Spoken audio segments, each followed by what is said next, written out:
December 2024. Charlie Wood steps onto the first tee at the PNC Championship, and 20,000 eyes lock onto a 16-year-old kid who just wants to play golf with his dad. The cameras zoom in. The whispers start. But this time, something's different. There's a girl in the gallery, watching. Just watching. And suddenly, the internet explodes. Who is she? Why is she there? Is Charlie Woods dating? The questions flood in like a tidal wave. But here's what nobody's asking. What does it feel like to have your entire adolescence dissected by millions of strangers? To have every friendship analyzed, every smile screenshotted, every moment stolen? This isn't a story about golf. It's not even really about Tiger Woods, though his shadow stretches long and heavy across every fairway his son walks. This is about a boy caught between two impossible worlds. One that demands he carry a legacy heavier than any golf bag, and another that just wants him to be normal. To have friends, maybe even fall in love. But when your last name is Woods, nothing is ever that simple. The truth about Charlie's relationships isn't what you think. It's deeper, more complicated, and far more human than any headline could ever capture. Before we dive deeper into this, if you care about the real stories behind the fame, the human moments beneath the headlines, hit that subscribe button, because what we're about to uncover changes everything you thought you knew. Charlie Woods was born into a myth. Not a family, a myth. His father wasn't just a golfer. Tiger Woods was a global phenomenon, a force of nature who transcended sports and became something else entirely. Legend. Icon. The greatest to ever do it. And from a moment Charlie took his first breath on February 8th, 2009, the world was already writing his story for him. The expectations weren't whispered, they were screamed. By the time Charlie could walk, cameras were tracking his toddler steps like a nature documentary, studying a rare species. When he first swung a plastic golf club at age 2, the footage went viral. People didn't see a child playing. They saw destiny. But here's what the cameras never caught: the quiet moments. Charlie sitting on the kitchen floor, building block towers while his father iced his back after another surgery. The way his mother, Elin, would pull him close during thunderstorms, shielding him from more than just the weather. The sound of his parents' voices rising and falling through walls he was too young to understand but old enough to feel. By the time Charlie was 2 years old, his family had imploded under the weight of scandal and tabloid frenzy. Tiger's fall from grace was public, brutal, complete. And Charlie, barely out of diapers, was already learning the first lesson of his life. Privacy is a luxury you don't get to have. Elin moved the children, Charlie and his older sister Sam, to a quieter life, away from the cameras, away from the chaos. She built walls around them, not out of bitterness, but out of love. She knew what the world would try to do to her son. She'd seen it happen to his father. So she gave Charlie something Tiger never had: normalcy, or at least the closest thing to it. School, friends, birthday parties where nobody asked him to pose for photos. A childhood that felt like childhood, even if it was constructed carefully, protectively, like a fortress against the inevitable. Tiger, meanwhile, was rebuilding, not just his career, but himself. And somewhere in that reconstruction, he found his way back to his kids. Not as the global icon, not as the scandal-ridden headline, just as dad. Those early years after the divorce were awkward, stilted, custody schedules and careful handoffs. But slowly something shifted. Charlie started spending more time with Tiger. And it was during those weekends, those stretched-out summer days, that golf stopped being a legacy and started being a language they could both speak. Tiger never forced it. That's what people don't understand. He never handed Charlie a club and said, "This is your destiny." He just played. And Charlie, watching, curious, picked up a club himself. The swing came naturally, too naturally. And Tiger saw it, not with pressure, but with wonder. His son had the gift. But more than that, his son had the love for it. That was the difference. By age 6, Charlie was entering junior tournaments. Small ones, local ones, nothing flashy. But even then, the whispers followed. "That's Tiger's kid." Coaches watched him differently. Parents in the gallery stared. Other kids either wanted to be his friend or wanted to beat him, and sometimes it was hard to tell which was which. Charlie learned early. People don't see you. They see who they think you should be. School became a battleground of a different kind. Charlie attended a private school in South Florida, the kind where discretion is currency and famous last names are common enough not to cause a stir. But even there, he was different. The other kids had wealthy parents, sure, CEOs, celebrities, athletes, but none of them had Tiger Woods. None of them carried a name that made teachers pause, made classmates second-guess every interaction. Was that kid being nice because he liked Charlie or because he wanted to say he was friends with Tiger Woods' son? Friendships became complicated equations. Charlie was naturally outgoing, quick to laugh, easy to be around. But trust? Trust was harder. There were kids who genuinely liked him, who saw past the name, past the cameras, past all of it. And there were others who collected him like a trophy. Yeah, I know Charlie Woods. We're tight. Those friendships hurt the most. Not because they were mean, but because they were hollow. Charlie learned to tell the difference. It just took longer than it should have. His sister Sam became his anchor. 3 years older, she'd been through it too, but in different ways. Sam was fierce, protective, private. She didn't play golf, didn't want the spotlight. She'd seen what it did to her father, what it was starting to do to her brother, and she wanted no part of it. But she loved Charlie, fiercely. And when the weight got too heavy, when the expectations felt like they were crushing him, Sam was the one who reminded him, "You're not just a Woods. You're Charlie. You get to be Charlie." But being Charlie was getting harder, because the world was watching, and they wanted more. The PNC Championship, formerly the Father-Son Challenge, became the stage where the world could watch Tiger and Charlie together. It started in 2020 when Charlie was 11. The footage of them on the course, laughing, fist-bumping, mimicking each other's swings, it went supernova. People cried watching it, not because of the golf, but because of the redemption narrative they saw. Tiger, broken and rebuilt, sharing the game he loved with his son. Charlie, wide-eyed and talented, stepping into a legacy with joy instead of burden.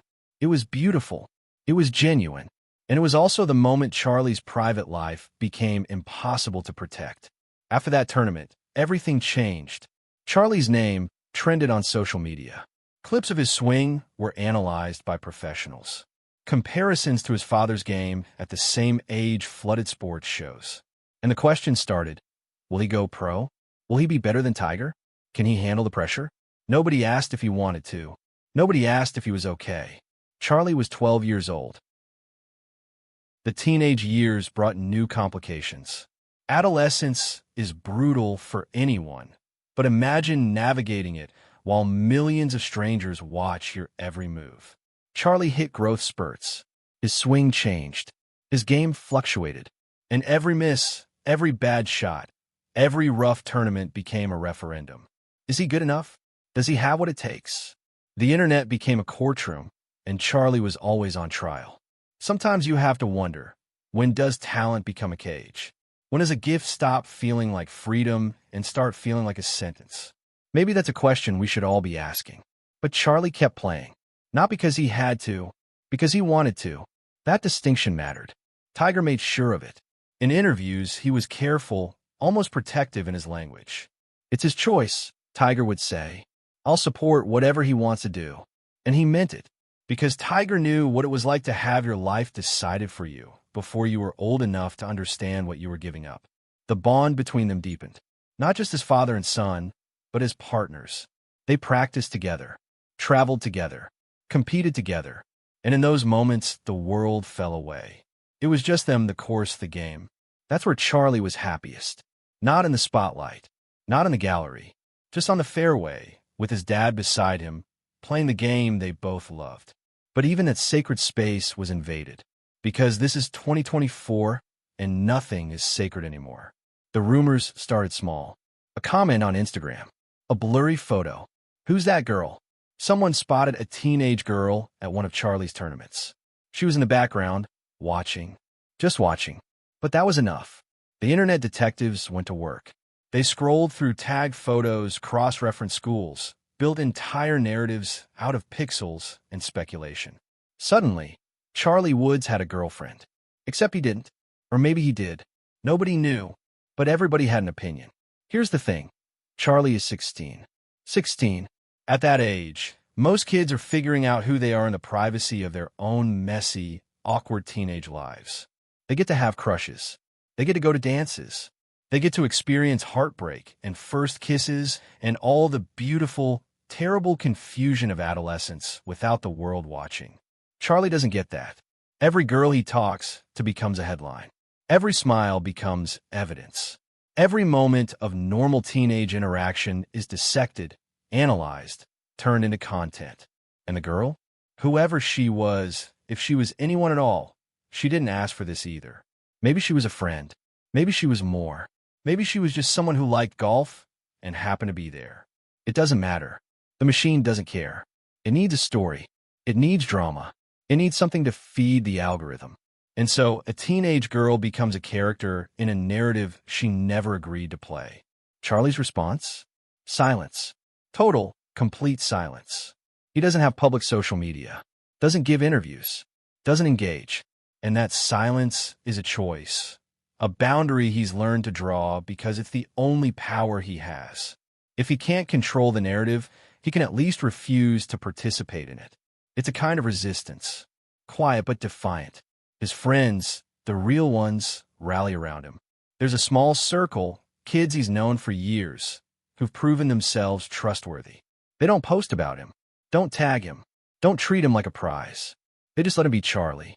And in those friendships, he finds something resembling normalcy. Late-night texts about nothing. Inside jokes. Stupid TikToks they share privately. The mundane, precious stuff of teenage life that no documentary will ever capture because it's not dramatic enough. It's just real. But even those friendships exist under pressure.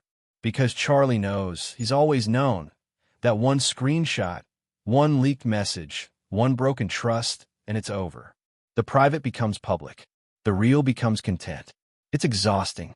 It's isolating. And it's the price of being a Woods. When you grow up in the crossfire of fame and expectation, sometimes the hardest question isn't who can you trust? It's can you even trust yourself to know? The family remains his foundation. Tiger has become more than just a father. He's a shield. He knows what the scrutiny feels like. He knows what it costs. And he's determined that Charlie won't pay the same price he did. So he's careful, strategic. He limits Charlie's exposure, controls the narrative as much as he can.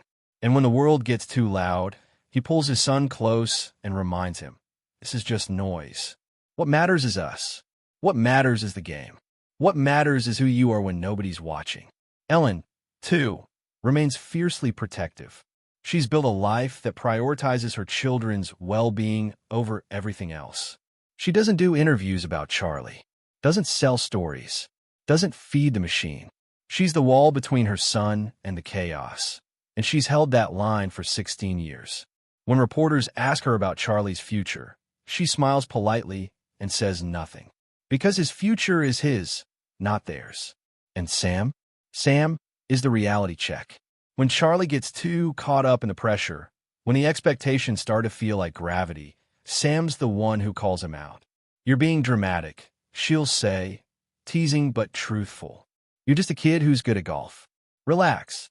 She's right. And he knows it, but sometimes you need someone to say it out loud. The truth about Charlie Wood's relationships isn't scandalous. It's not a secret crush or a hidden romance. It's simpler and more profound than that. It's about a boy trying to build a life that feels like his own while carrying a name that belongs to the world.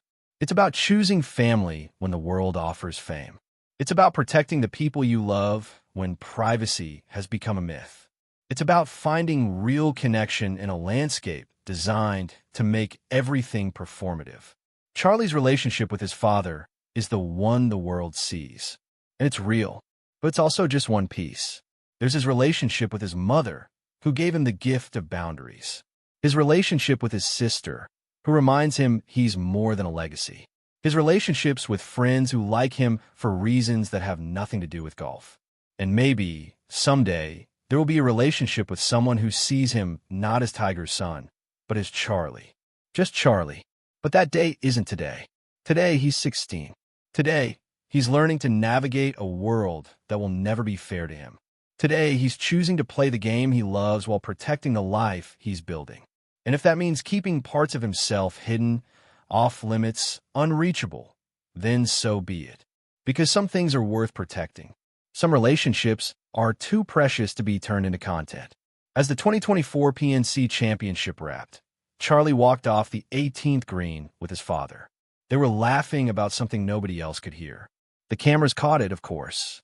They always do. But this time, the moment felt different. Not because anything had changed externally, but because Charlie has learned something essential. He gets to decide what's sacred. He gets to decide what the world sees and what stays his. The legacy will always be there. The comparisons, the expectations, the cameras. But inside all of that noise, there's a kid who's building relationships on his own terms. Family first, always. Friends chosen carefully, protected fiercely. And someday, maybe something more. But only when it's real. Only when it's his.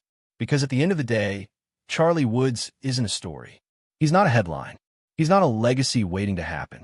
He's a 16-year-old kid who loves his family, values his friends, and happens to be really, really good at golf. And if that's not enough for the world, that's the world's problem, not his. If stories like this remind you why real matters more than viral, why humanity beats headlines every time, stay with us. Because this is what we do. This is why we're here. The truth about Charlie Woods' relationships is this. They're his. And that's exactly how it should be.